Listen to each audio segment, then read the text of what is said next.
Doc is In is sponsored by Amada Senior Care.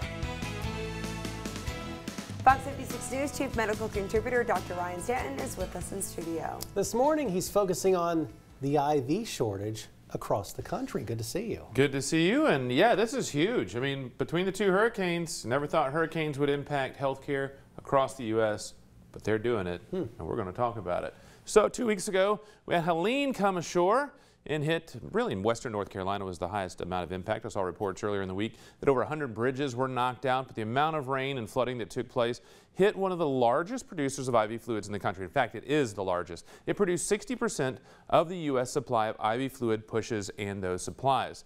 In fact, about 1.5 million bags of fluid every single day were produced out of the Marion, North Carolina Baxter plant. This is going to take a while.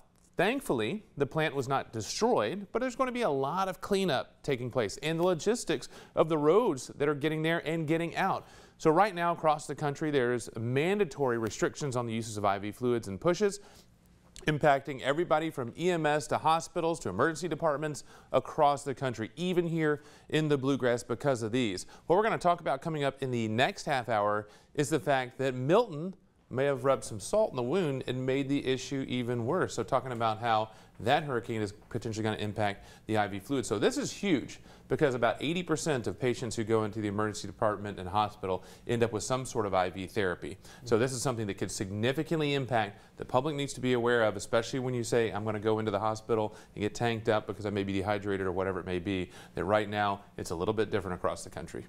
Always a ripple effect with these things, isn't there? It is, and unfortunately what we've learned about healthcare is the fact that there's so much done in singular places. The largest plant was hit in 2017 in Puerto Rico by a hurricane. So apparently IV fluid factories are hurricane magnets. Wow.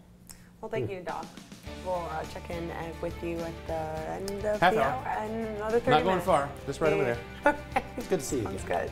good. We're back with another half hour of news right after this. You're watching Fox 56 News. Our home, your news.